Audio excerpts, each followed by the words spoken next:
Hey, what's up? I'm author Jonathan Fink, and this is my audiobook series. Today we're going to read Volume 1 of the Republic Baseball League, Chapter 8, The Invisible Hand. Thanks for joining me. I appreciate all the support. Please like and subscribe. Thank you so much. Chapter 8, The Invisible Hand. For his next political economy class, Professor Dempsey walked into the classroom wearing a gray Lou Gehrig New York Yankees jersey with his number 4 on the back. Gehrig played 17 seasons for the Yankees, almost always batting fourth in the lineup, behind the legendary Babe Ruth. He was renowned for his clutch hitting and for his durability, which earned him the nickname the Iron Horse. His record of playing 2,130 consecutive games was considered unbreakable until it was surpassed 56 years later by the great Baltimore Orioles shortstop Cal Ripken Jr. Dempsey recalled having paid a little extra for Gehrig's jersey at a baseball memorabilia trade show, but as a true baseball fan, he felt that it was money well spent. Plus, he remembered the high praise Gehrig received from his grandfather on the Dempsey family farm in Wichita. Dempsey greeted his students with a smile and did a little spin to show off his Gehrig jersey. He said, "Even though my grandfather lived in Kansas, Lou Gehrig was his favorite player. He told me that Babe Ruth got most of the attention because of all the home runs he hit, but Gramps always wondered how many fewer dingers Ruth would have hit if he didn't have the Iron Horse in his on-deck circle hitting behind him. I didn't realize it at the time, but that conversation was my first lesson about statistics. They don't always tell the whole story." After that introduction, Dempsey began his presentation and prepared remarks for the day. He turned and wrote the words, "The Invisible Hand," in very large letters on the blackboard, so large that the students sitting in the last row of the lecture hall had no trouble reading them. Then he underlined the phrase 3 times for emphasis.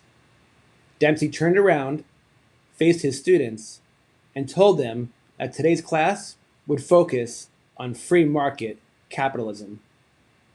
The professor's lectured saying that the invisible hand was an economic metaphor first introduced in the 18th century by Adam Smith. Smith was a Scottish philosopher and economist known by many as the father of capitalism, and by others as the father of economics. Smith wrote The Wealth of Nations in 1776, which is considered the first modern dissertation on the subject of economics. Dempsey continued, noting that according to Smith, the invisible hand was the mechanism through which beneficial social and economic outcomes arose due to the accumulated self-interested actions of individuals, none of whom intended to bring about those outcomes. The concept needed a free market to work properly since it relied on the voluntary exchange of goods and services. The voluntary nature of the transaction ensured that both parties benefited, as either participant could refuse the exchange and accept only an offer that suited his or her interests. Dempsey said that Smith believed that a truly free market could only exist without the interference of government control, and it must behave spontaneously in order to thrive. A free market economy, fueled by the laws of supply and demand and voluntary business decisions, motivated businesses to provide goods and services that met public needs in return for a profit. Dempsey concluded the discussion saying, That's a lot to digest, I know, but the concept demonstrates that Adam Smith knew what he was writing about, and that his nickname as the father of capitalism was well earned." Dempsey turned to the blackboard again and did his very best to draw the yin and yang symbols, signs that are more well known in Asian cultures. The symbols showed a balance between two opposites, with a portion of the opposite element in each section. Dempsey turned, faced the class, and continued his lecture, saying that the free market allows two individuals to both reap mutually beneficial gains from trade, essentially balancing out each other just like the yin and the yang. Dempsey went on to question whether government interventions such as subsidies, bailouts, licensing, taxes, and other selective corporate privileges distort the flow of information and incentives that lead entrepreneurs to find opportunities to create mutually benefit for themselves and others. He also worried that when corporations collude with governments, free markets get corrupted, which he believed would lead to controlled prices, hindered competition, and prevent public needs from being met. Circling back to a previous lecture, Dempsey discussed the relationship between Adam Smith's free markets concept and John Locke's economics of liberty theory. He said, regulations often shield incumbent businesses from competition. Since government interventions benefit some at the expense of others, they create incentives for unprincipled alliances. This typically leads to what is called crony capitalism, which is anything but real capitalism. I think crony capitalism is fascism or communism in disguise, and these nefarious political influences damage the free markets that Smith envisioned. Why, you may ask? Because political ideologies such as fascism, Marxism, or communism definitely infringe in one way or another on an individual's personal liberty. To conclude, Dempsey gave his students their next assignment. He asked them to write a short, 2-page essay on the application of Adam Smith's free markets theory to Major League Baseball. At that point, RJ looked at Rachel and Corey, who were packing up their belongings. He said to them jokingly, "This class just keeps getting better and better. By the time this semester is over, I suspect Professor Dempsey will have us thinking that baseball is the most important economic indicator, more important than inflation, unemployment, trade, and GDP."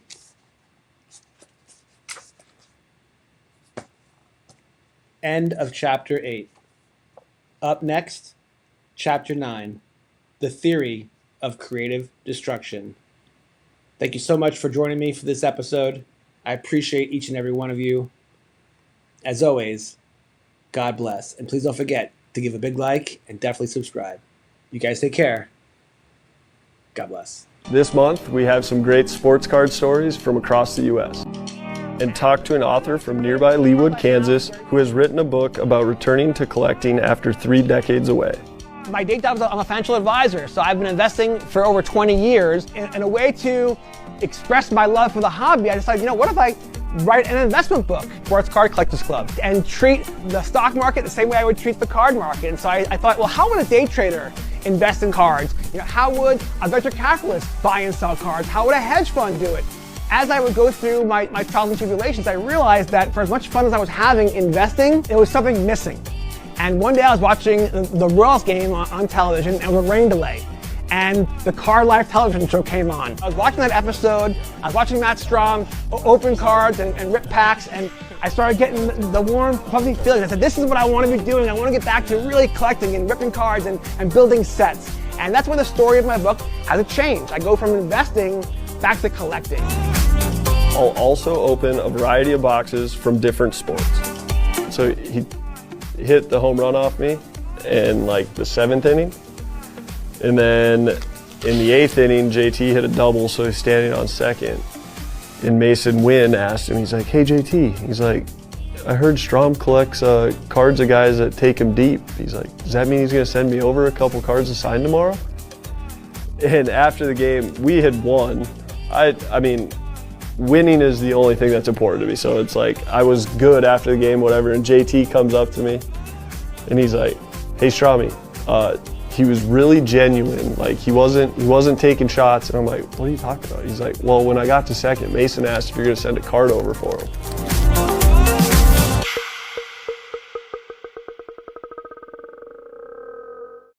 I'm just looking around my basement here, just walls covered with concert posters and toys, and just like I have no intention of selling these things. I collect because I want to show off the things I love and do it in fun ways. And it just never crossed my mind that, hey, I'm going to go buy this thing just so I can resell it. Like, that to me isn't a pure collector mentality. And obviously things change and times change. And, in order for things to survive right now, you have to have that sort of chase for something valuable. Yeah, it needs to be a circus. You know what? The truth is, I actually watched the live stream on eBay Live with Ken Golden and Logan Paul. They ripped a box of 86 Flair and a box of Series 1 Pokemon. And you know what? It was very entertaining. They're both polarizing characters. I thought it was entertaining. But you know what? After every pull, they immediately are showing the value. And it begs the question, are we creating, not we, is the industry creating a gambling culture which has a real downside? It already has. Right. Not created. It's here. Yeah, and that's a concern. I guess for me, I hope to be an influence where we focus more on collecting, because you know what, when markets crash, collectors don't get hurt at all. Because the Sandy Koufax you bought that because it makes you feel good. It brings back good memories. Said this one traded for my first big win. Jonathan Fink on the line tonight. You have created community, so let's talk about that. I went to Rip Night at your shop. Let's rip another pack, and I went to your Rip Night 2 years ago. And it was one of the best. I wrote about it in volume 1. It was one of the best times I've ever had. You guys had this giant scoreboard where you had the chase cards, and everyone can buy whatever product you wanted, like buy 3, get 1 free, whatever product, whatever it was. You then, if you pull a Bronny James, you then get another blaster. Or I pulled a Reed Shepherd auto, and then I got a free T-shirt. And I sat around the table with strangers and had the best time ever. So let's talk about how important community is, and what you guys do is provide an anchor for community in our town. How important that is. Yeah, definitely. Like you said, one of our taglines, we say we'll make an offer on anything, but like you said, we got to pay what it's worth, and so if it's junk wax, it's going to be junk wax prices, which unfortunately, a lot of people end up thinking that their 87 Topps Barry Bonds is going to be a couple $100. It's worth nothing, people.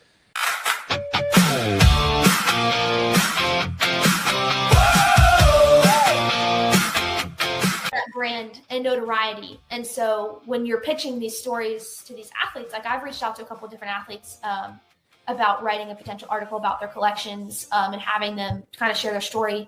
And it's like, yes, like I write for collectibles on SI, which is under the Sports Illustrated umbrella. It does carry weight. Like it does. People recognize that brand. It is important. And so I'm super grateful that I've been given the opportunity to write for that staff. The top segment that was done by you on you was so well produced, right? Did all that come from the conversation you had with Michael Rubin? Is that how that put you on the map to such an extent that all those opportunities happened? How did that happen? Did you get a call one day? Said this one traded for my first big win. Jonathan Fink on the line tonight with a pack in hand and a story that bites. I didn't even collect when I was 3 years old. Like when this card came out, but he just pulled a good one. Roman Anthony, from Dempsey, I love Wichita State. Yeah. I would have been thrilled if he went to Tulane, but his parents have roots in Nebraska. So for him, it was coming home. And so Nebraska got a good one. And so I'm not surprised that program's on the rise, because they got a great stadium. They have great resources. They got a great fan base with people like you. And their recruiting is fantastic. They're finding the talented kids. So yeah, in fact, the Big Ten. So yeah, Will Bolt, the head coach, he actually played at Nebraska when I was traveling with the Nebraska team in the late 90s. He was down at Texas A&M when I worked at Texas A&M. Rob Childress is the pitching coach, and I was on the hiring committee that hired him away from Nebraska to come down at Texas A&M, and they're thrilled that he's back here in Nebraska. He's a genius. The number of players in pro ball right now that went through Rob Childress, so he'll be under good guidance when he gets up here to Nebraska. They're good people. One kid found a mantle in the rain. One old friend came back with the same old chain. Talk to me about the reaction of the players, the other players, when they see this bat putter. Are they flipping out? They freak out when they see it? And they see it and they're like, they just stop. Yeah, let's go. Yeah. So the reason why I asked that question is because I had that experience literally yesterday. So when I first got the bat putter, I think I bought it 6 months ago, and it's customized for the Republic Baseball League, which is so cool. And now that I realize, now that I love it so much, and I got to use it yesterday, I'm like, I got to start buying them for different people. Like anyone's a guest on my show, they're gonna get a bat putter, okay? Yeah. But the point is, I never use it because I thought it was too sacred to me. I keep it in my office like a a sacred shrine. It means so much to Functional. me. But then I was like, after watching all these videos and stuff like that, I'm like, you know what? There's this indoor amazing place in Kansas City called Tap-Ins. Okay, they have an outdoor putt, but also indoor. And depending on the weather, the whole thing, it's an amazing atrium, and it's become a successful business. Yeah. And I was like, you know what? That's a perfect. It was a hot day. I'm like, it's a perfect thing to do. So my buddy Paul Greenwood, who I featured in my first book, we went and played around. And when I showed up with this bat putter, people were freaking out. They were literally losing their minds, and that's when I realized. So that, and then by the way, it was a Sunday, middle of the day, hot as heck.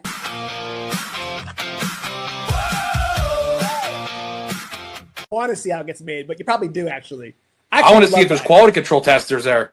But you know, attention! If anyone at the tops is watching, Grip and Rep we want to get invited to a tour at a factory. The two of us. I told them I would work for free. Right. I would work absolutely free. I want to see how their stuff's made. Yeah, I'm curious. But like correlation is like I'm sure there's a bunch of engineers that sit around and design. Got some breaking news for you. Yeah. Slab just texted me. No way. What do you say? The Looks numbers are like out? this is the first year to hear it. Who is that? Right. Let me see here. Breaking news. Grip and Rep breaking news. Oh, U.S. agent. Okay, so I just got told that the finest mega boxes are going to be really, really, really good. Oh, interesting.